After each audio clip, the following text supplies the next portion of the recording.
Hey guys, welcome to another episode of Carlton People. Today we're going to meet Susan. Susan, hello. Hello, Terry. Nice to meet you.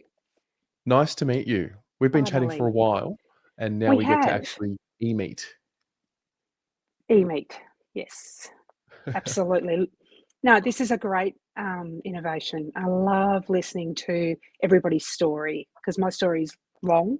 It's 53 years long. So, yeah, it's good to hear um, about where people have come from, how they feel, all the different ages, and girls supporter in footy is pretty amazing too. I've met some amazing chicks over the years that I've been going. So taking a little bit of girl power here. Love it. I'm all about it. Yeah, Well, yeah. tell me, how did you become a Mhm. Carlton supporter? What is the story?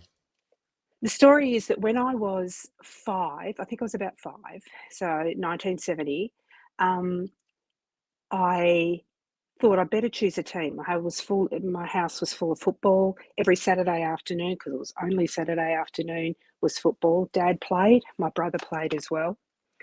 And I thought I'd better choose a team. So Dad was Footscray because all of the people from where we live in Sale, in Gippsland, were fed into Footscray and now Western Bulldogs. Mum's St Kilda, wasn't having a bar of that. And I remember, I remember thinking, who am I going to choose? And I remember I took a look at the ladder and we came out second that year, but we played in the granny and we beat Collingwood by 10 points. So that was my team. I figured they were the best. I might as well follow them. I was looking at some statistics from that game last night, and there were 121,000 people at that grand final that year. It's crazy. And Wow. I thought, I wonder who played. John Nichols, Sergio Silvani, Vinnie Waite. And that was where Jezza took the mark. So that was that game. That was the game that helped me decide at 5 years old that I would follow Carlton. Barras was the coach, and Barras said something at half time. He said, go handball happy, because he figured that that meant the team would come together and that would mean that we won. And I thought, well, that sounds familiar.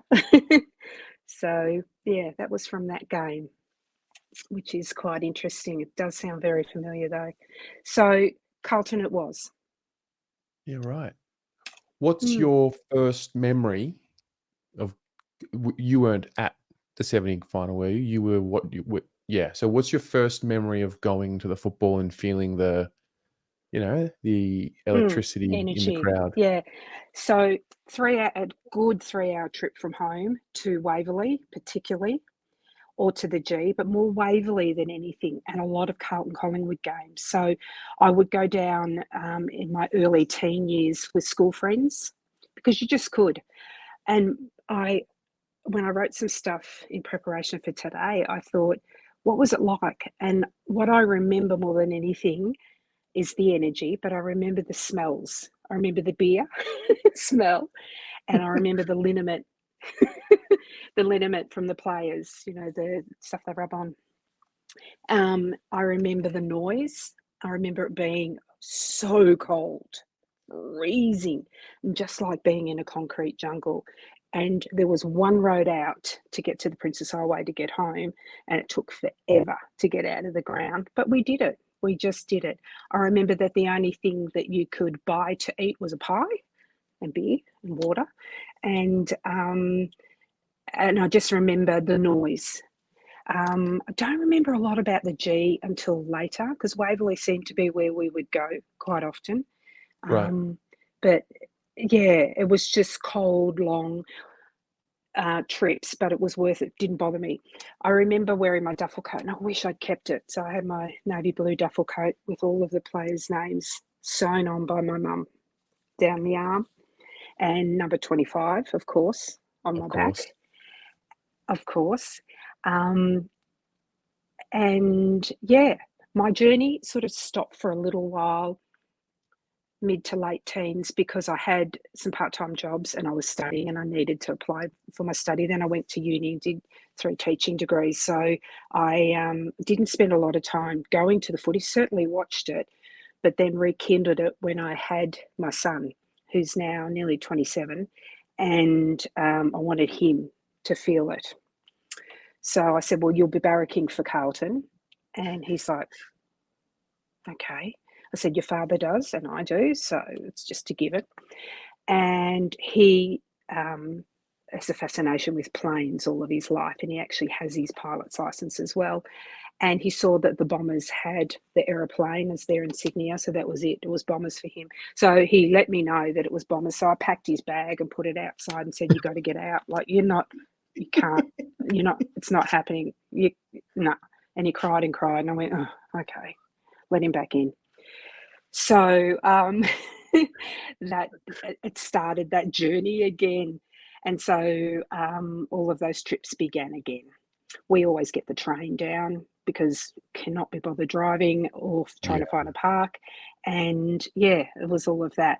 And of course, over the years, as I said to you before, it was always Saturday afternoon, but then it spread, I think, to maybe Sunday, then it was Friday night and so on.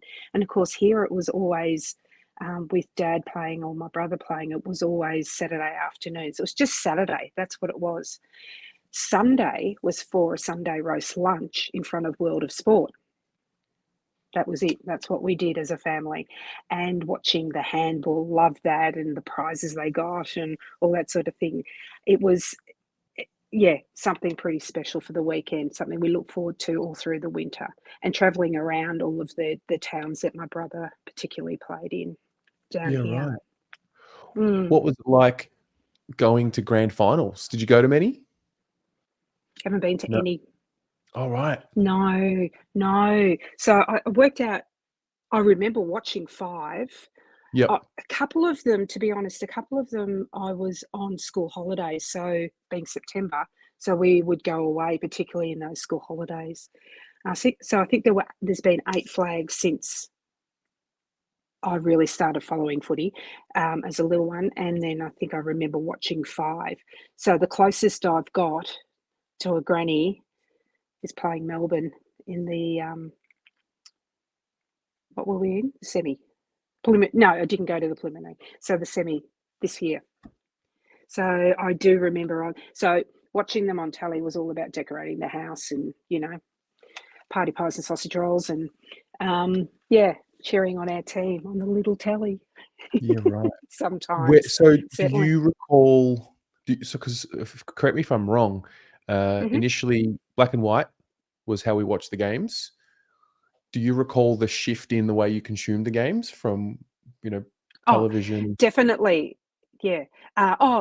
Do you mean now with social media and the ability to watch it on Foxtel and that sort of thing? Well, we'll Or get there. I was gonna get there next, but I'm saying like the evolution from, when you first started consuming footy to then it moved to Sundays and then you'd watch more on television, like for sure. yeah. Couldn't get enough.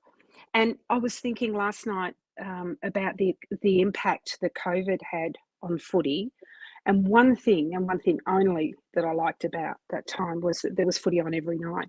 Do you remember those couple of weeks or whatever it was? Oh my God, it was so good. So I was tutoring remotely during the day, and then every night had dinner, watched the footy. So good, but that was the only good thing.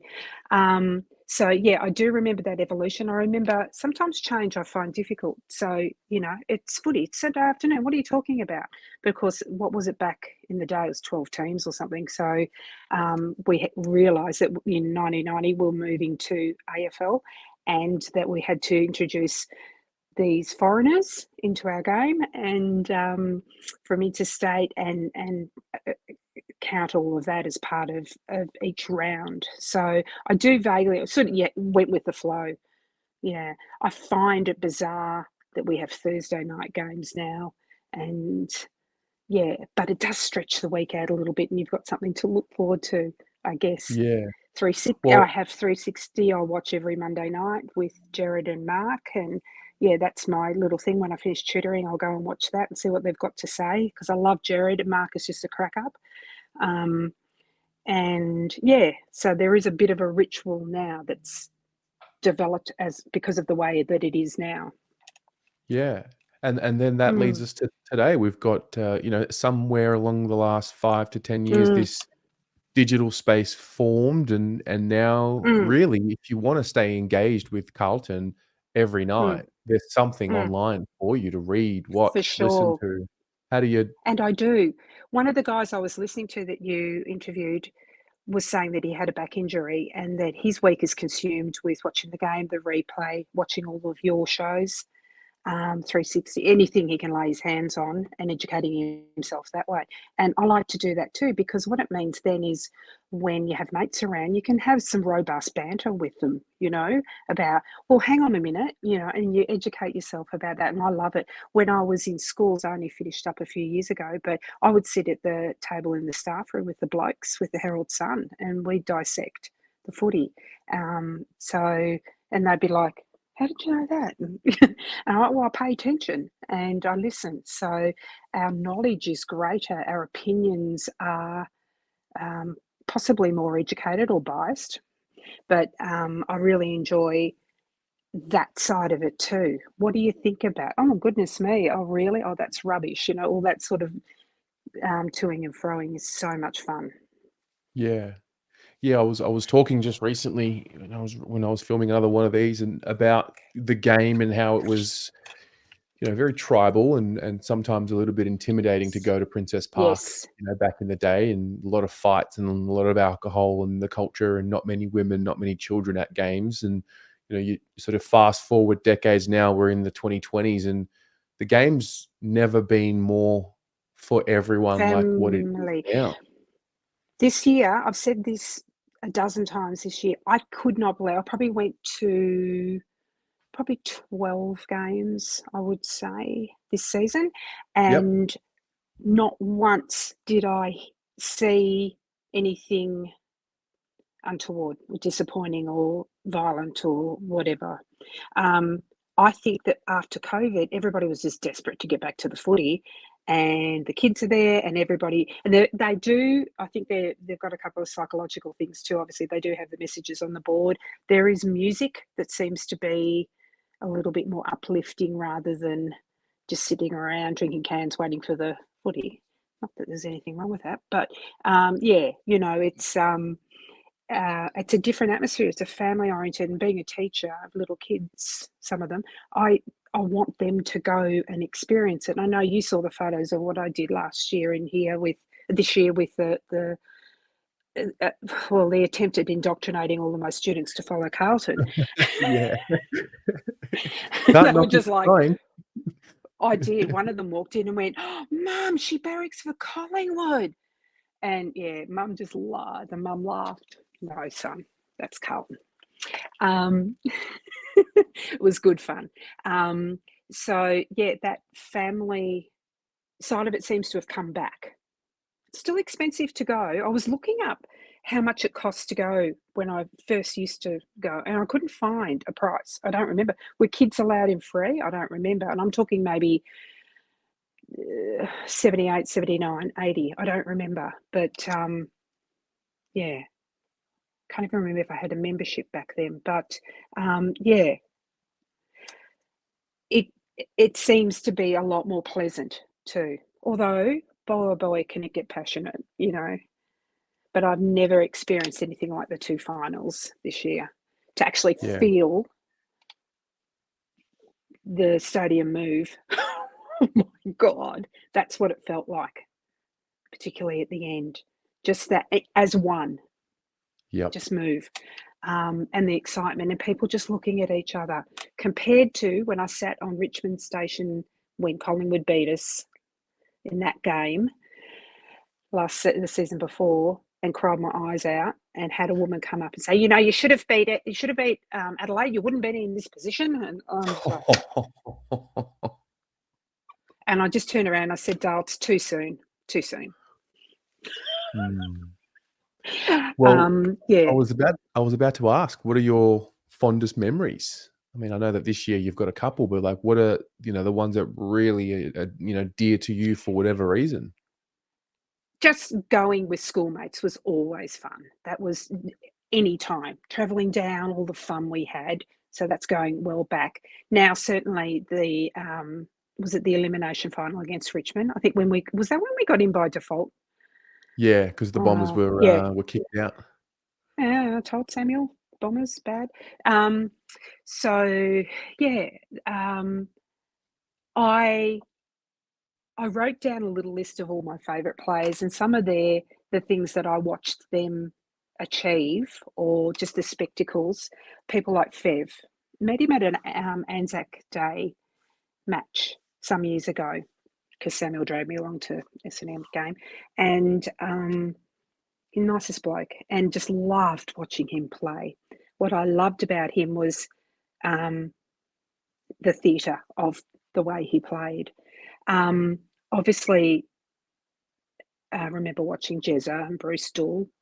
I love saying names like Spiro Koukoumelis and Vinny Katogia. I just love those names. Those things just come out, bring them back. One of my I always have a favourite player that is playing currently, and it was Carazzo back in the day. Just loved his Yeah. work, and obviously Eddie Betts and Juddy, but number one was Kuda. Watching what he could do, unbelievable. And then Sticks and Sauce and Son of Sauce and so on. At the moment, highly rating Cottrell and Sard. Big time. I think Cottrell's I just hope he goes forth and does his thing because he's amazing. They're some of the people that I love to watch. But what I also enjoyed was when you get to sit next to somebody, because I often go on my own. Never I feel love that. lonely. Never. Love that. And people say to me, Terry, you what? You get up and you'll drive to the station and you'll go for 3 hours down there, and then you'll find your seat. I always sit in a different seat. I want to meet different people and turn around and come home exhausted, but love it. So I meet different people. And this year in particular, I've met some really cool people. One person in particular who turned around and said to me, "Did you ever lose faith over the last 20 years?" And I said, "No, I knew it'd turn around. It's been a long time, but I knew it would turn around." So just little chats like that. Been some amazing, right through from kids to, a gentleman came up to me, and I've got a badge from a million years ago, a Carlton badge that I wear on my scarf. And he said, "I recognise that badge." And I said, "Oh, okay." And he said, "Don't ever lose that badge. That's worth a lot of money." But he said, "I had one of those when I was a young fella. Look at you. You've got one. It must have been your dad's or something." I'm like, no. I bought it at the footy a million years ago. And then at one of the finals, one of them came up and I had one of your BA badges on, and they go, "Oh, Blow Abroad. Oh, cool." You're part of the family now? So, part of the family. Yeah. One other awesome memory, Terry, was I was over at, or it was the Hilton then, so the Pullman, having a couple of drinks before a match on my own, went into Luke, got changed into the kit, and there was a lady changing a baby, and on the back she had Daddy, and we were chatting away, and it was Hayley Casbolt. And she said, "Oh, what number have you got on your back?" And I'd changed then to my obsession, which was Andrew Walker. So number one's on my back. And she said, "Oh, he's a lovely bloke." I said, "Oh, I'm sure he is." And she said, here's a wristband to get into the rooms after the game." Beside myself, it was my dream. And this was um, Jack Silvani's first game, and it was Andrew's 200th game. That one. We played Collingwood, we lost. I didn't care because I just wanted the game to finish to get down to the rooms. And went down into the bowels of the MCG, and met a lot of them, and that was magic. That was absolute magic. So that was a fun memory. Another one was when they had the years when they would ring us to renew our membership, the players. Yeah. And Andrew, and they one time said, "Oh, who would you like to ring? I think you could put it on a thing." And I said, "Andrew Walker." So he rang a few times. One time he rang, I was in the middle of an year 8 English class, and I made him speak to the kids. And he said, listen, kids, I was not real. Oh no, I think he was very good at English at school. He said, keep trying hard, keep working hard, and you'll get where you want in life. So the phone was on speaker. He did that for a few years, and then one of the years, Ed Kerno rang, and he said, "Oh, g'day, I'm ringing to renew your membership." I said, "Look, Ed, I rate you, but I will not renew my membership unless I speak to Andrew Walker. It's just not happening." And he goes, "Listen, he's in the gym at the minute." I said, "He doesn't need to be in the gym, Ed. Have you looked at him lately? I mean, come on, get him out here. I want to talk to him." So 5 minutes later, he rang back. Then there was a couple of years ago, there was the membership. What do they call it? The membership appreciation round. And so a lot of the guys rang us, and my phone rang, and it was a no caller ID. My son has a no caller ID, and I'm like, "G'day, Dale. How you going? What's going on?" And he goes, "Oh, g'day, Susan. Eddie Betts from the Carlton Football Club here. Thanks for calling me, Dale." So that was hilarious, and he just announced his retirement, and so we had a mighty chat that was so much fun. Really, really good. Some years ago, when they were doing all of the trips around to different country areas, they came down here. So I went to a dinner, and each player was allocated a table. So you would sit on table, and I was with Cruiser. Such a quiet, gentle man he is. He was lovely, Yeah. and got to meet a lot of them that night too. So that was fun. Unfortunately, that was in the Mick Malthouse days, so he wasn't there. Juddy wasn't there, but yeah, lots of them were there. That was really fun too. So there's some amazing memories of, recent times. Yeah, right. What is it about the club that you think defines it? The history, the traditions, um, the the culture, especially the Italians and the Greeks, and bringing that all together with the Aussies and the Lygon Street and all that sort of thing is so special too. I was in a lift in Melbourne, and Carlton had played somebody that day, and I'd been in an appointment, missed the game, got in the lift, and the guys in the lift with us had Carlton scarves on. And I said, "Oh, fellas, how do we go?"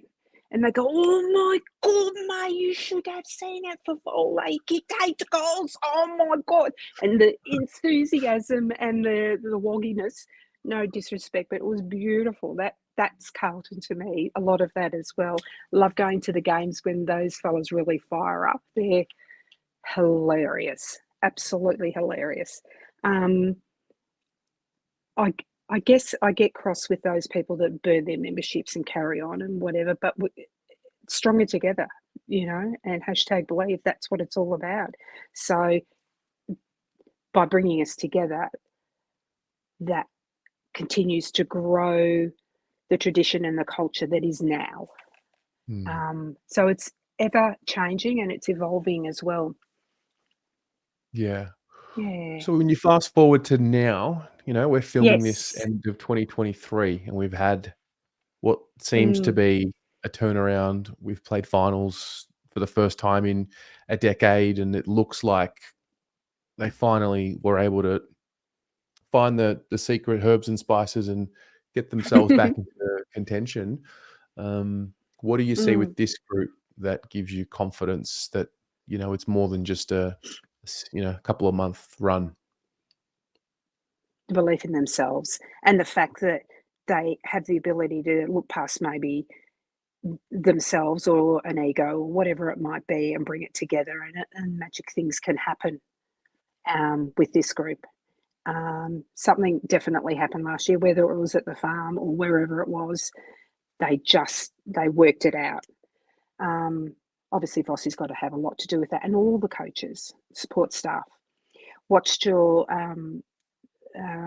show last night on the draft, and goodness, some of those fellas that are coming up, that holds us in good stead as well. If all of the ducks line up in a row, what's being planned for the future will be amazing as well. So that Yeah. gives me hope as well. It's not just here and now, it's what's coming up as well. However, we've waited for the here and now long enough. I looked at a later predictor for 2024 the other day, Carlton on top, Carlton grand final, but I never do that. I'm just like, let's just go a week at a time. Let's just enjoy it. Because it Just try and embrace the takes a moment. lot. Yeah, it It takes so does. much out of you, doesn't it? Yeah. So I'm excited. I'll just bring it on. I'm missing it so much. You asked Yeah, Pom last night. You asked Pom if he watches the replays and so on. And when I've need a little uplift, I will pick certain games that I will rewatch certain parts of, and especially from this year. And it just reminds you that, yeah, we've got it. We've got that X factor. yeah. Which Mm. games from this year, your highlights? Which one's the first one that you put on for a replay? Strangely, I love the draw with Richmond, round one. There Yeah? was just something about that. Yeah, there was something about that that had moments of, I thought, oh, okay. Beating Collingwood. I mean, yeah, I can't with Collingwood. Yuck. The few games leading up to the finals, and then the finals for sure. I love that first quarter up in Brisbane, Yeah. the prelim, like that. We were home here. I had a ticket. I was going to fly up, and what I did was say to myself, if I go to the Grady, I may have to spend a bit of money on a ticket. So pull back, watch it at home here, friends, and yeah, knowing that may or may not happen. But when sat there at quarter time and just went, "Are you kidding me?" It was going to be a big ask. Yeah, It was. I think I I like to think that prelim gave us the first two finals were awesome, and the prelim was awesome as well. But I think the reality of, like, there's a process you got to go through to win a premiership, generally speaking, that probably came through. But yes, that first quarter is the one that's probably giving us the motivation in the preseason to go that next step, and gives us a little bit of hope for what could be. I'll pick sometimes any game and just watch a little bit and see what I can see from it. Looking back, what I do love at the moment is Daniel Gorringe's his videos. They crack me up, and his analysis of the of the season. 100%, so right, so Yep. spot on, up and about, and then it's just like, ugh. And I remember writing to a text to my son to say, "Do you want to go to the stupid football this weekend?" You can imagine what round that was. That was sort of Yep. somewhere in that yucky part. Somewhere between And 9 and 13. I'll tell you which game it was. It was Carlton Port Adelaide, and we ended up winning. Oh, right. Remember when we We won beat by Port a lot, Adelaide? by Yeah, 50. Yeah. yeah, we buried them, and yeah. So we went to that, and I was so glad. I went to the stupid football. Yeah. So little bits and pieces of lots of games. Love looking back at the old stuff because the style of football, as you well know now, is so different to that 1970s grand final. I understand a lot of the changes in rules, but a lot of them I do not. So what I remember as a kid is the grit and the guts and the determination and the thuggery almost, and now it's just a lot more clinical, and it must Yeah. frustrate the hell out of them. Yeah. Well, the skill component's never been more prevalent than what it is now. Definitely. They're like Yeah. greyhounds now, a lot of them. Yeah. Just run and run and run and run and run and run and run. Back in Well, the day, none of them really liked training or running. They just want a couple of beers of smoke and they just got going. yeah, yeah. Totally different era. I think even there's a bit out there, people will say, "Oh, the players of today, nothing like the players of yesteryear." And yeah, that's right. But also the players in the 70s and 60s and 70s and 80s and even the 90s, they didn't have a camera in their face every move that they made when they went out that would They potentially come back also, and bite them. yeah, yeah, and they all had a day job. Yeah. Yeah. It's a That wasn't different kind of footy. So pressure. yeah, 100%. Yeah, I feel for them. And so much stuff that is made up or is dragged up from years ago, and then all of a sudden is slapped in their face, and you're just like, leave them alone. No wonder Yeah, it screws them up. Yeah. yeah. So I ask everyone this as the final question. Which Mhm. year will they lift up the cup?